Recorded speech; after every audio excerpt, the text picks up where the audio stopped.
So I gotta accept it. Got it. All right.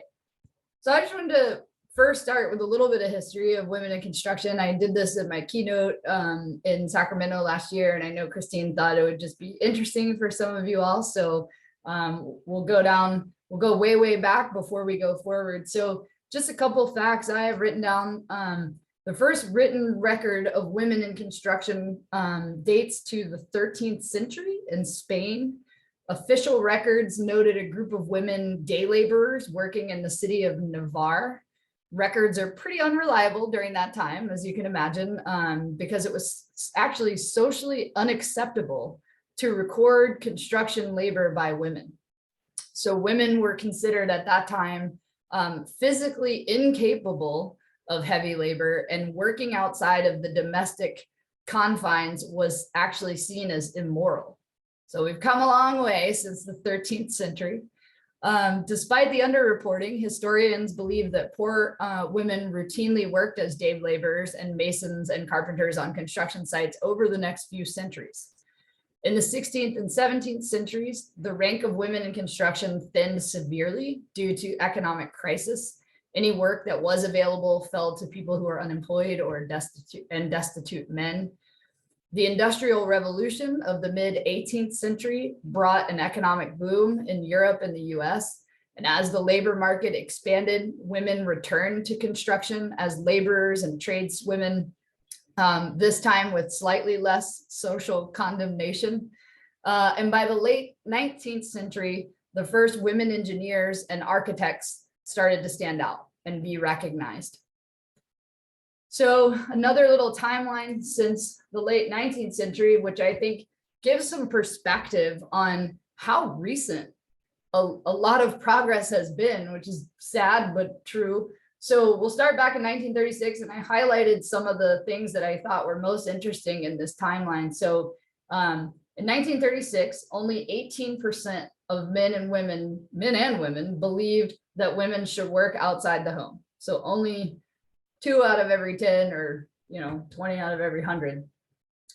In 1943, World War II hit, and this is when the female workforce really expanded by 50% between 1940 and 1945. Rosie the Riveter, I think we're all familiar with that poster. In 1945, the Women's Equal Pay Act actually failed, and it wasn't until almost 20 years later that it passed in 1963. In 1969, the court rules against gender-based job classification, which previously allowed companies to actually intentionally exclude women from certain jobs. So that was just 1969. In 1972, Title IX bans gender discrimination in certain education programs. And this one blew my mind. I mean, I'm 42, if that gives you any context for when I was born. So I was 5 in 1986. And I could not believe that it wasn't until 1986 that sexual harassment from a supervisor at work was made officially illegal. So I was 5 years old and you could still legally sexually harass someone at work. That blew my mind, like how recent that still is. So just puts into perspective, we have come a long way, but man, a lot of this is still relatively recent over time. A few more interesting graphs here. So this is the number of women in construction in the US since 1985. You can see 2021, I didn't have the count on 22, but 21 bringing a record. I imagine 22 looks similar, if not another tick up. But the female to male ratio, so women are growing in the construction industry, but what's interesting is, the general population is growing. The general amount of people in construction are growing. So the actual female to male ratio in the industry has remained relatively flat since 1990. So while there are more women in construction historically, on a percent representation basis, it's actually been pretty flat. So again, still room for improvement. This one I also think is interesting, and I like to highlight it. It's kind of probably a no-duh graph for a lot of us who are in the biz, but this highlights the gender differences in construction job roles. So you can see when you look at like administrative office roles and sales and BD, this has the highest representation for women in the business, right? When you look at some of the sort of service functions, support functions, quality, safety, HR, talent, some of that stuff, you've got 25% representation. But when you imagine that women represent almost 50% of the human population or the population of the United States, it's still pretty low. And then when you get into sort of core operations up here, I mean, these two lines, namely this one, would probably be more reflective of like craft, trades workers, trades professionals. So very small percentage, 3.7.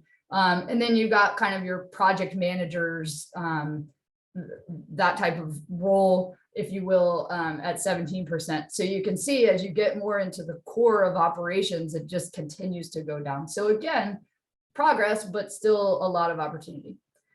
So this is me on my first day of work at Swinerton in 2005. What's funny, if you look over here, there's a Diet Mountain Dew on my desk, and you'll see right here, I didn't plant this. Every day I drink my Diet Mountain Dew. So certain things do stay the same with time. But I actually started my career with Swinerton. I moved out. I didn't know anything about anyone. Swinerton was not on the East Coast at the time. I grabbed an E&R. I knew I wanted to move to California because I was born and raised in Virginia. I looked at some of the top contractors in the state of California, and I just started cold calling and cold resumeing and doing all the things. And I landed with Swinerton, and they actually asked if I would be interested in, they were going to try a new thing and rotate project engineers through estimating. And they asked if I'd be interested in going into estimating. And as a civil engineer, I didn't even know what estimating was. I was like, I don't know what it is, but I'm good at math. I'm good with numbers. Let's do it. So I actually spent my first almost 2 years in estimating, learning that. And then I moved out into the field as a project engineer. My first job was, for those of you that have been to SoCal, was the Hotel Del, which is pretty sweet. We did the North Beach Village, the spa, the fitness center. We've done a lot of work there, but that was my job at the time. And our trailer was on the beach. And I was like, how lucky am I? My first job as a project engineer, and my trailer is in the sand of one of the most beautiful beaches in the world. It was pretty awesome. So that was my first project.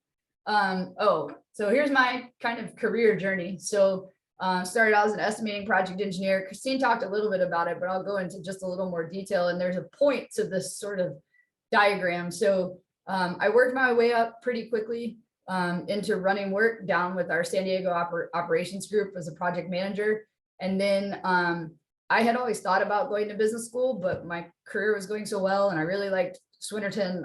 I just sort of said, I guess I don't need it, and sort of didn't do it until my wife matched for her residency at the Children's Hospital of Philadelphia, which kind of threw our world into a loop, because I thought we were in San Diego. We had bought a condo, so she had to move. So I had a choice.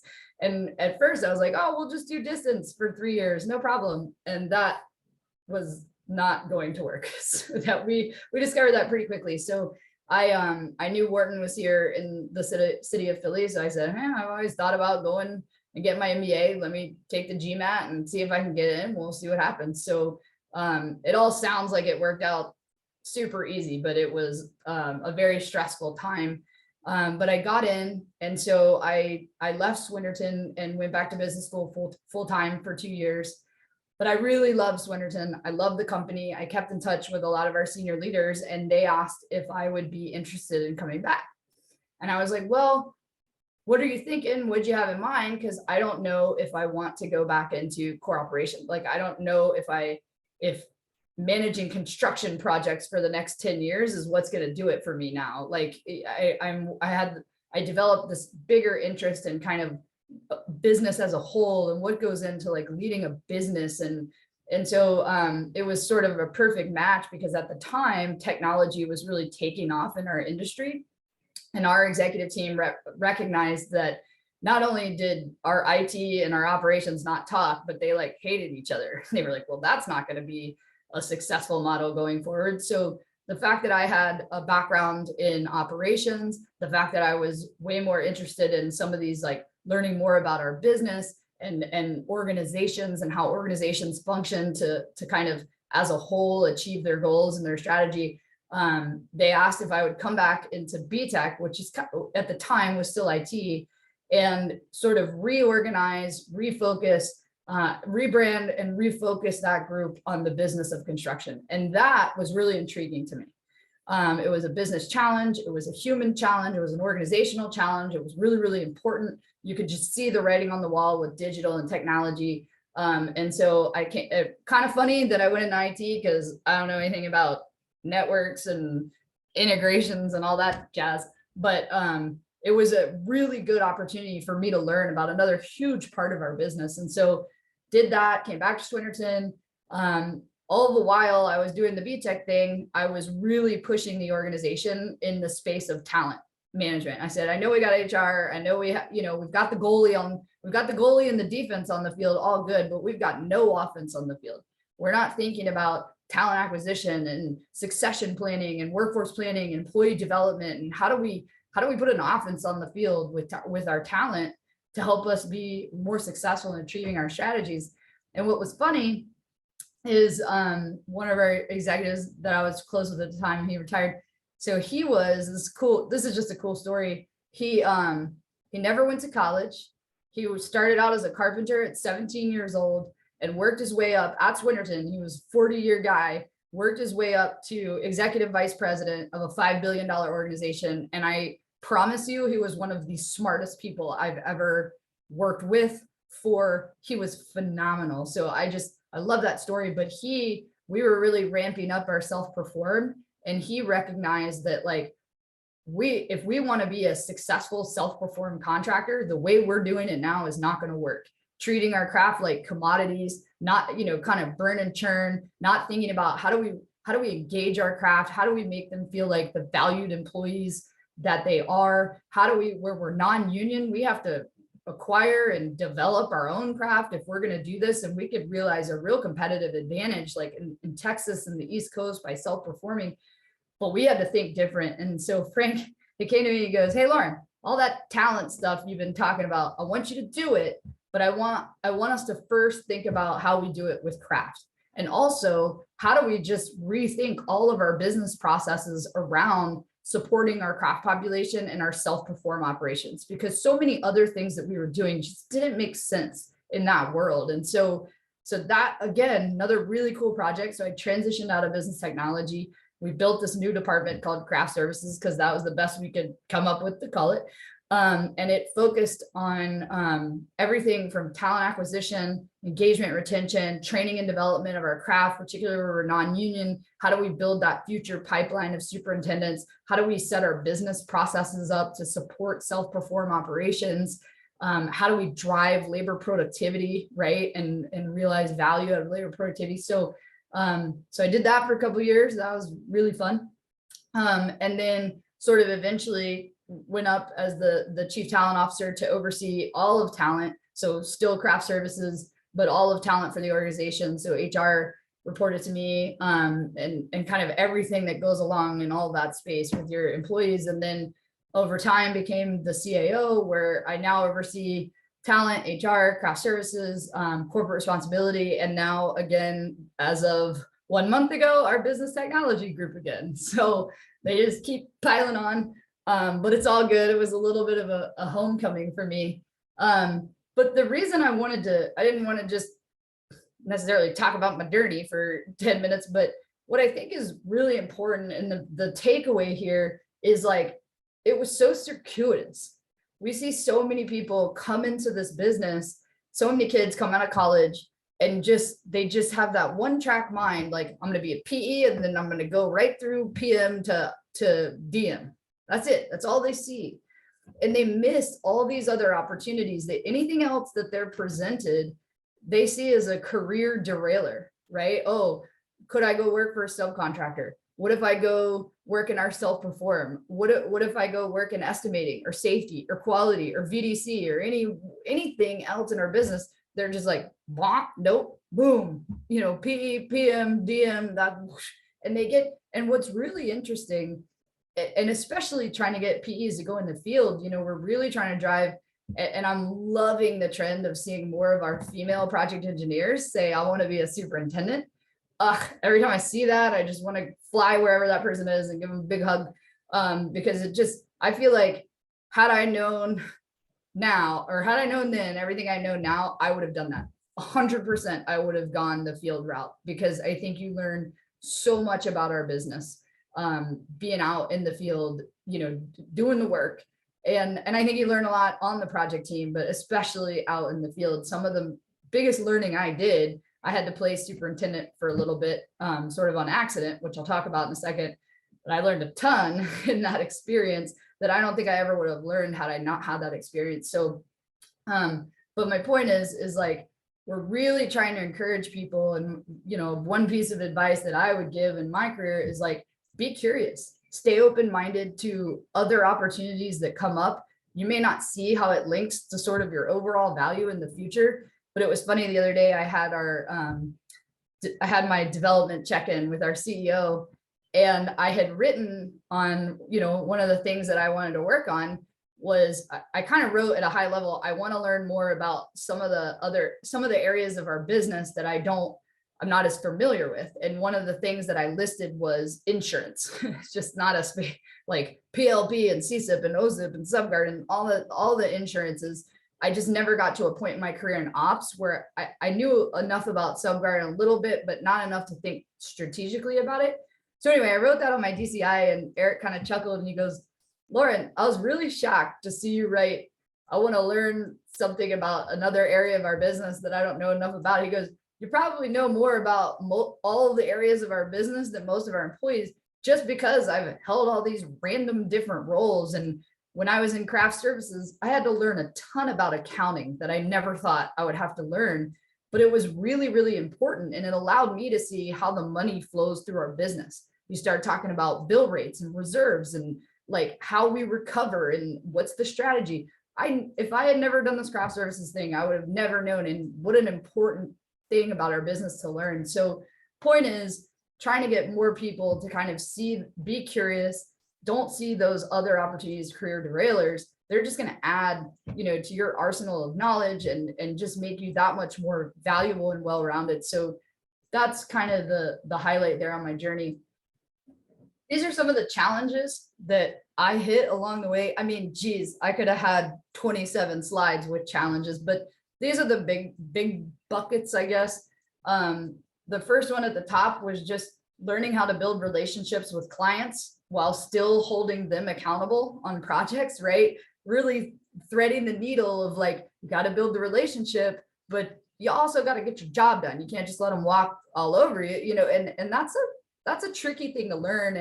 And I remember as a project engineer on the Dell, our client was a pretty tough cookie. And I didn't understand the value of relationships in our business. I just came out, hey, what's my job? I'm going to get my job done. And so I would just hammer the guy on, I need you to sign this. And he's like, yeah, I'll sign it. I'm like, no, sign it now. We're not doing it, and I didn't know yet. Right. And I got that feedback, that, so the feedback that I got was, you always remember your best feedback. So remember, feedback is always a gift, but it was, you got to watch out for Lauren because she'll go toe to toe with an owner if she thinks she's right. And she's usually right, but that's not the right course of action. And I just didn't know that. And that was valuable feedback, right? Like, just because that's the right, A to Z process doesn't mean that's the right thing in the moment. Or maybe you've got to think about how to adapt and adjust. You've got to always have that relationship in the back of your mind. So that was a kind of a challenging thing for me to learn that. I was micromanaged too, as probably most of us are at some point in our career. I definitely had it was manager specific. I don't think it was like endemic to Swinerton, but I had a particular manager who just like did not want to delegate anything or give me anything new, because it was actually a woman, but she was so worried that I would screw it up because I didn't know what I was doing, that my whole job at that point I had been doing the stuff that I was doing for 3 years. Like, I was just like, it was mindless and I wasn't growing. So I went through those moments, but I spoke up. I had good relationships with our operations managers, and I asked Jeff to go to lunch, and I said, hey, Jeff, look, I got to tell you, like, I'm really struggling because I feel like I'm not learning. I feel like I'm not growing, and I need more. And so, kind of another nugget there, like I'm trying to get people to speak up. It's especially hard with this generation. But it's so important, because what I've found is every time I've spoken up, like people have delivered. If you do it respectfully and you do it sort of like, here's how I'm feeling, like I'm not judging what's happening, I'm just saying, like, I feel like I'm not growing and it's hard for me, and instead of saying, oh, well, so and so is a micromanager, and so it all depends on how you come at it. But that, I went through that period.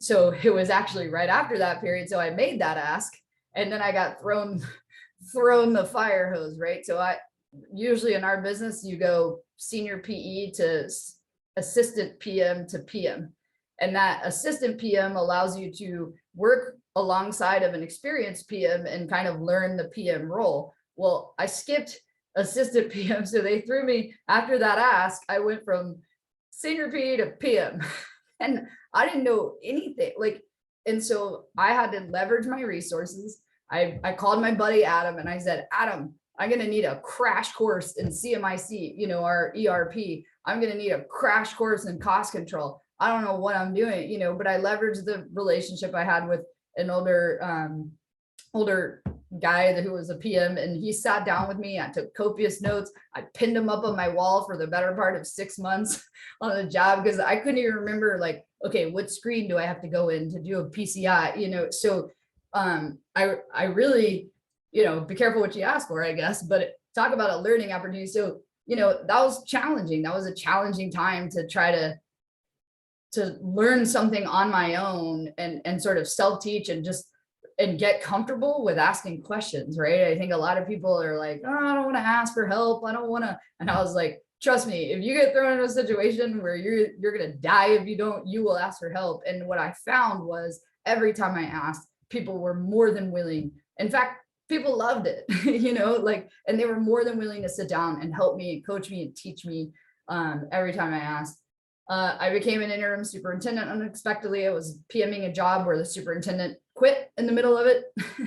And they were like, we don't have another superintendent to give you for probably 4 or 5 months. So you're gonna have to figure it out. And I was like, oh boy.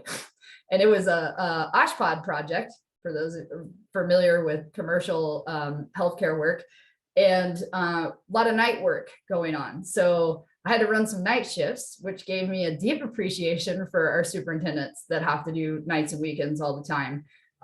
But I basically leaned heavily on our subcontractors. Again, it's back to relationships. I had really good relationships with the subs and the foremen out there. And I said, I'm going to need your help.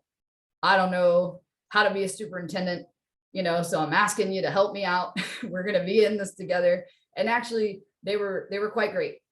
Maybe I got lucky, but I really learned a lot during that period. I've definitely been on the island left out to dry. I was on a really, really tough job. And I feel like our leadership at the time kind of turned their backs a little bit, kind of like, oh, we don't want to touch that. And so our team, it really actually what I learned was the value of a great team. We had a phenomenal team, the value of a great superintendent. We had an exceptional superintendent. And it just sort of banded us together, right? It was hell on earth. It was a terrible job. But it was us against the project at that point. And to really see that come to light, it was not a pleasant experience for 2 years. But we actually, not only did we hit our fee, we enhanced our fee, and we had 3 major subs default on the project. So it was a slogfest, but that was probably the lowest point in my career, feeling like we were left out to dry. So I would definitely say, for those of you who lead others, they're going through tough projects, tough times, make sure you're throwing them that support, at least at the very least, hey, what can I do? How can I help? Really appreciate all your hard work, because that was a real tough time. Babysitting adults, I know we all are there, but a lot of it, I feel like there's been a lot of people that just want to yell and scream and complain in this business. And sometimes what I found is that's all they needed to do. Like, for a while, it really bothered me. I was like, God, why do I feel like I'm fighting with everyone, and everyone's just calling me yelling at me about this and that. But what was interesting is I realized, hold on, wait a minute. All I have to do is listen and just let them get it out, let them vent. And then when they're done, I can go, okay, how can we solve this? How can we move forward together? You know, and they just felt better by yelling for a little bit. So that was sort of my experience. I still battle that, you know, I still just with internal employees and stuff. But half the time what I found is that people just need that outlet. They need to relieve that pressure and then they feel better. And so sometimes you're just like, here's my couch, go ahead. And it's not like you're ignoring them or not, and you know, listening authentically. It's just, that's what they need. They don't need you to solve their problem. They don't need you to fight back. They just need you to listen and go, I hear you. That sucks. And then you can move on. So definitely still challenged with that. The last few years since I came back from business school, everything that I've done has been building something from nothing, from scratch. What a challenge. I understand serial entrepreneurs. It's fun, but it's also chaos. And one of the hardest things is that last bullet. That's been my biggest challenge in the last few years, remains my challenge.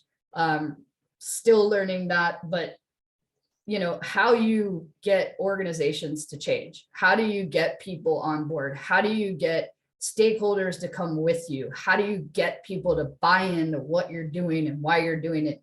It is so hard. And so that is still something that I'm challenged with every day. And then organizational accounting, I had to put it on there because it's complex and it's interesting, but man, it drives a lot of the way a company operates, why it does what it, you know, things the way it does them. Like I have discovered that accounting is like the secret, you know, sort of secret driver of all things, even culturally. Sometimes I'm like, oh my God, we're letting our accounting process drive our culture. This is not smart, you know? So that's been a big challenge, trying to learn all the money and all the accounting stuff, but it's been really important. So that kind of leads to my next slide. So these are my challenges along the way. And I want to talk about all of the opportunities I've had along the way. So look at that. The only thing that changed on the slide is the title, right? Every single one of these things was a huge opportunity.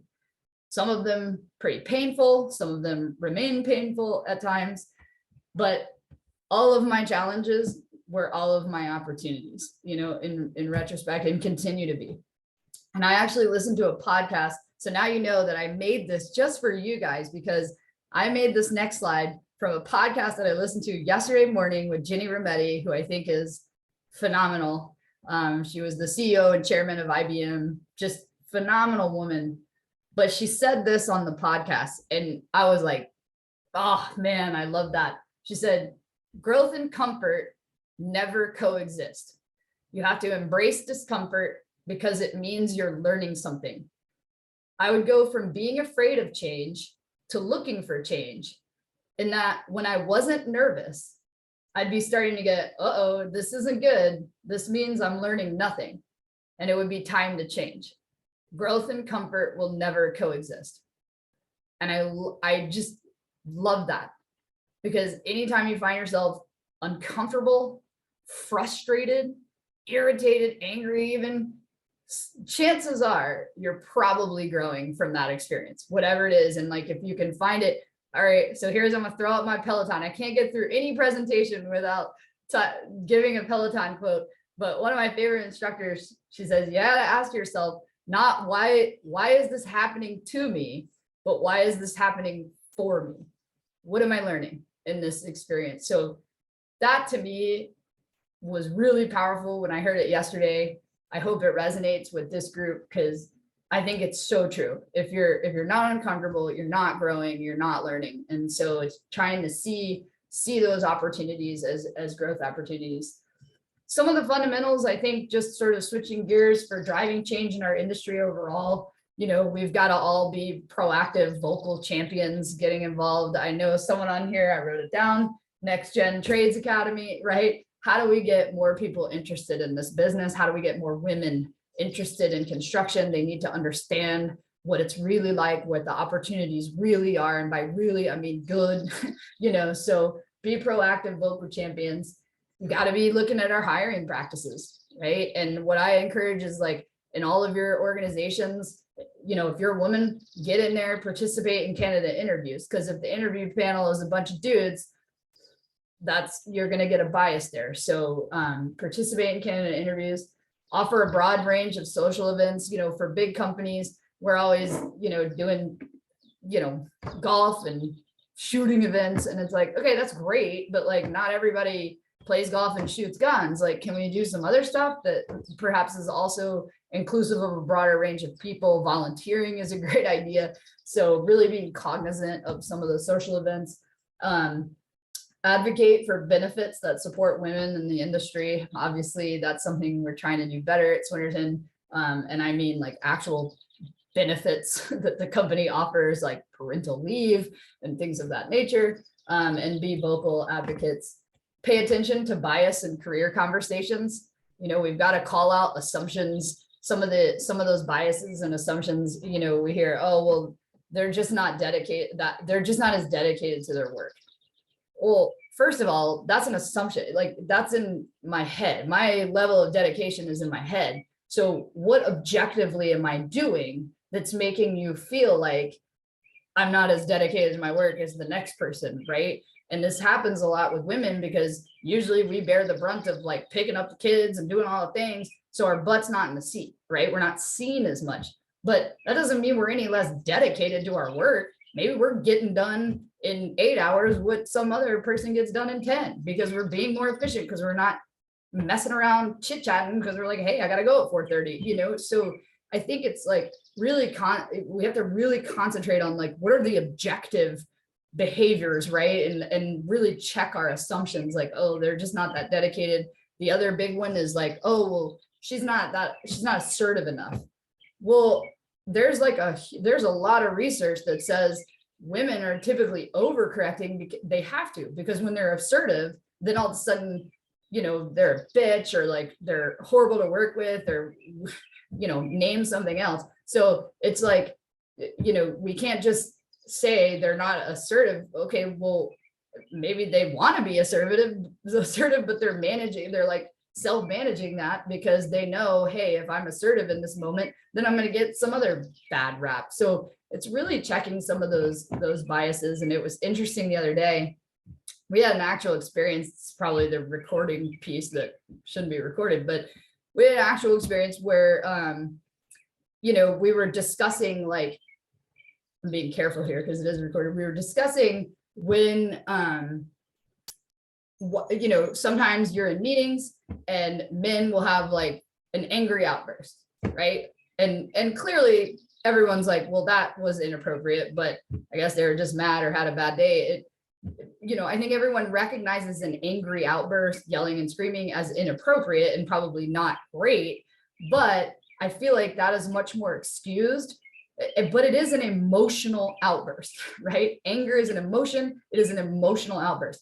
But I feel like that gets excused versus if a woman cries, right? If she's so pissed off that she cries, that's like, she's a low performer. Oh my God, she cried. And you're going, hold on, wait a minute. They're both catering to an emotion that should have been better managed. But why are we so much more comfortable when why are we so much quicker to be like, oh, they're angry, they must have had a bad day, and move past it, than like, if someone cries, it's like, everybody stop. Oh my God, they got emotional. And you're like, both of them got emotional. So we have to be really careful there too. Like, they are both emotional reactions that should be managed and perceived the same way. So that was a really interesting conversation. 6, emphasize complementary strengths on the team.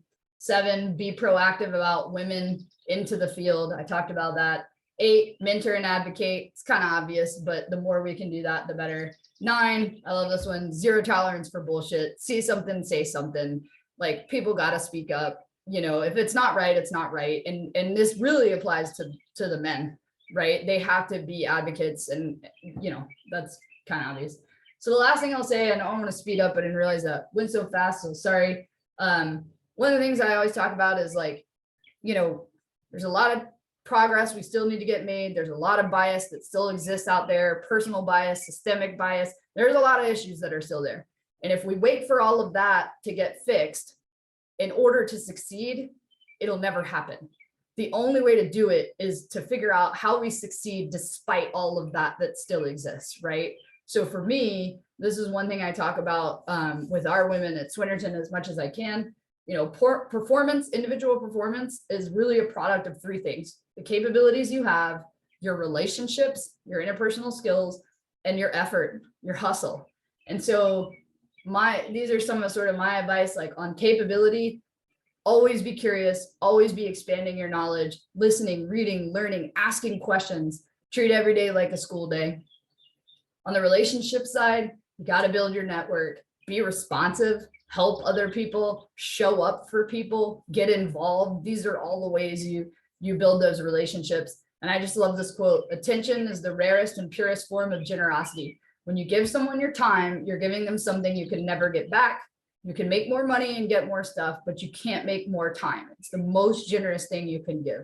Give people your time and it will build very strong relationships. And lastly, effort. You know, you got to know and respect your pace, right? Everybody's got their own go at which they can go before they need that mental wellness, and respect their pace. But once you know it, you got to get after it. And then when you need to pull back on the gas, you pull back on the gas. But know your passion, build that grit, remember your why. When they always say that like resilience comes from having the why. Why am I doing this? Right. And I love that. Like every time at the end of a hard Peloton workout, they're like, remember why you got on this bike 47 minutes ago. And you're like, oh yeah, because I wanted this. I wanted to feel like shit. So, you know, you're just remembering that why. And I love this quote: there is no secret to success. The price of admission is determination, indomitable spirit, and a stubborn will. No platitudes, no shortcuts. Be the hardest worker in the damn room. And that's really, you know, if we're doing all of that, then we will succeed despite the bias that still exists. So that's it. That's what I got. Wow. Oh, wait, I see questions. Oh no, did I miss? Yeah, questions? you have a few in the chat. Oh, okay. Let me. I'll read the chat for you. Wait, where did it go? Oh, couple compliments. Really cool to hear you know yourself well enough not to just take a position that falls under just because I can doesn't mean I should. Yeah. Or doesn't, just because I can, shouldn't, doesn't mean I should. Okay, I read that wrong. From Betty Lee, Lauren, how do we, oh, I think you answered this. She asked that, yeah, and then you covered it very well. Somebody had to leave the meeting. Do you know Kojo CEO Maria Davidson? Don't. Leading construction procurement platform in US. That's from Claire. She just was curious. Sounds awesome. Betty had a couple comments, very similar in construction as in the financial services industry. That's why she wanted to join the Builders Association. Even if it isn't crying, a woman who has an outburst is always seen as emotional and unstable. I like that word, unstable. Thank you for speaking your truth and helping us all look at it from what I can do, how I can learn from this experience. Claire loved every day is a school day. That is so good. I tell my son that all the time. Every day is a school day, baby. And a lot of where are you going today? I said, I'm going to school. Yeah. Adult school. Does anybody else have a question for her now that we're? I see Ashley's got her hand up. Yeah.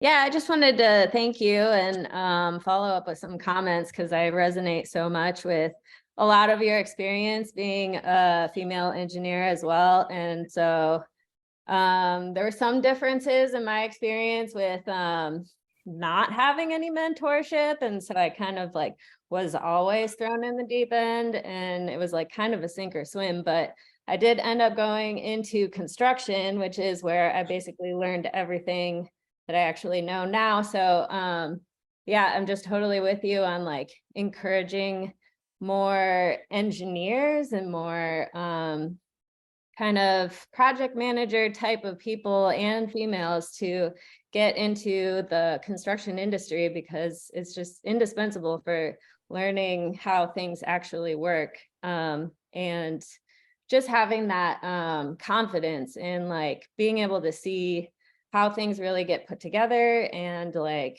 then you're totally empowered to be able to lead with I see a lot of engineers who or designers who don't necessarily have that hands-on experience, and then like they're just missing this huge piece on like knowing how to instruct others on how things should be. So I really appreciate that part. And then the other piece I wanted to say is just commenting on the way that women lead in our industry. And there's like a really fine line between encouraging, there's a fine line between like encouraging women to get into the construction industry because they're tough enough and they can be masculine enough and they can be just as hard and masculine as the men, and they can get it done. It's like there's the strength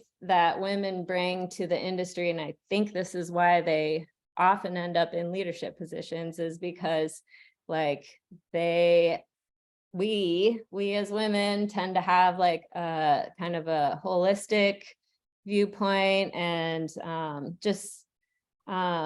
being able to see all the different aspects at play and weigh the pros and cons in a more balanced and I don't know, just heart forward way, maybe. I don't know how to describe the feminine leadership, but it's certainly different than Empathy. male, empathy driven decision making. And so I think it's really great to have women in leadership positions, obviously still being connected to what's happening on the ground, but so just thank you so much for your leadership and your example, and for being here today with us. And yeah, I mean, I'll say two things. That was great, Ashley. I think sometimes I feel a little guilty because I feel very lucky for the experiences that I've had in this business and the men that I've worked with. I mean, I've had a number of adult men mentor me, advocate for me. I have never, not once, internal to Swinerton, felt differently treated because I was a woman. It's happened outside of Swinerton, with clients or trade partners, but never in this company. And I know that is not everyone's reality.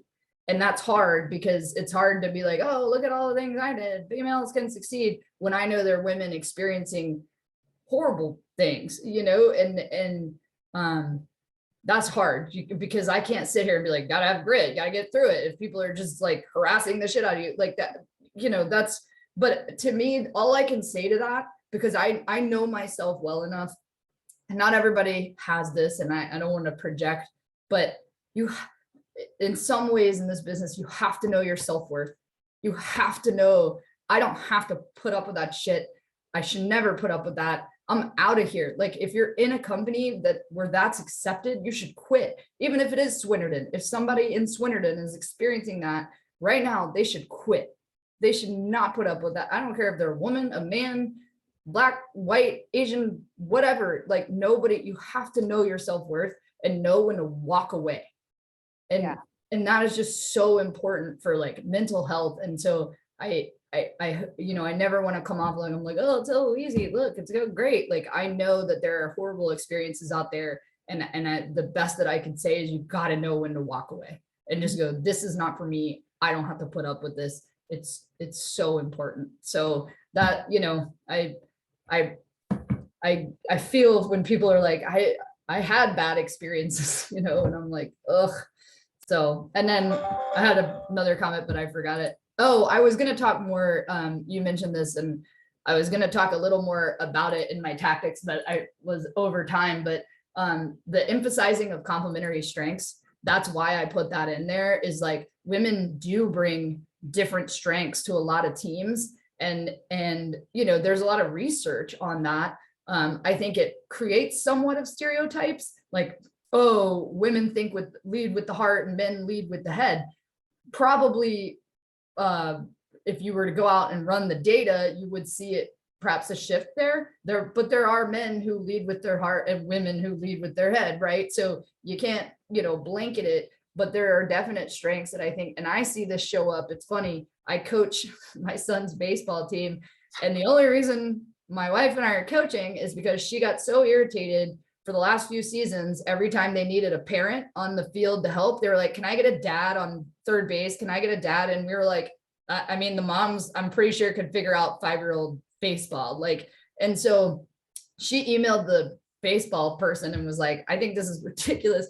So the guy played her like a fiddle and goes, I agree. Would you like to coach? And then, you know, she walked into that one. So now we coach, but it was interesting because last weekend, the other coaches were 2 dads, and the guy was so impatient. I mean, these are 5-year-olds. Like, they don't know how to hold a bat. They don't know how to stand. And the guy would like come up to me and be like, we're going to need a tee for this one. Like, he didn't want to throw more than 3 balls. And I'm like, dude, you gotta be paid. And there was just no patience there. And I feel like that is another area where I see women really excel, is like having patience, being really thoughtful through things instead of reacting. You know, like we always say, oh yeah, you want someone who's read and biased to decision and biased to action. I'm like, yeah. And you want someone to balance that out, who's going to go, hold on, wait a minute. Have we thought about, like, that's the power of complementary teams. So 100%.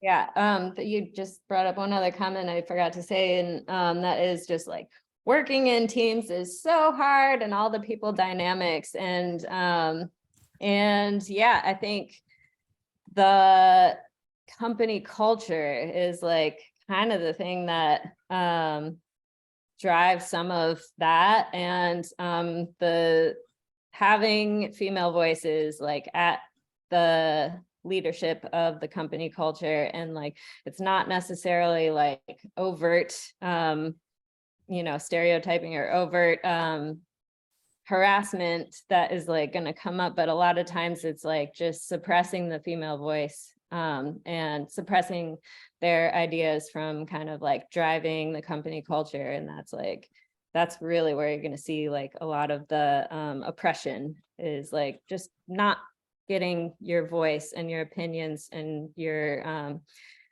sway on the culture like in there. So yeah. Guys, Yeah. I hate so much to have to cut this off, but we're over yeah. time, and I think we're losing some people, and I just wanted the chance to close it by a huge round of applause for Lauren. It's just what a pleasure. And I loved what Colleen wrote. She said, it seems like your path has been shaped by extraordinary emotional intelligence, curiosity as noted, and courage. Thank you for sharing your inspiring story and for serving as such an incredible role model for women and girls. And I couldn't have done it better, so I'm just going to borrow that, Colleen. So thank you all for being here, especially to Lauren, for your time. One quick announcement, which I think this is a perfect lead into what our meeting is next month. It'll be on Thursday, June 8th at noon, and it's going to be an open discussion about valuing women in the workforce. So please all attend again, and we will continue this conversation. And Lauren, I know you're super busy, but if you can come back, please join us again. So yeah, let me know. All right. Thank you all. Thank you, Lauren.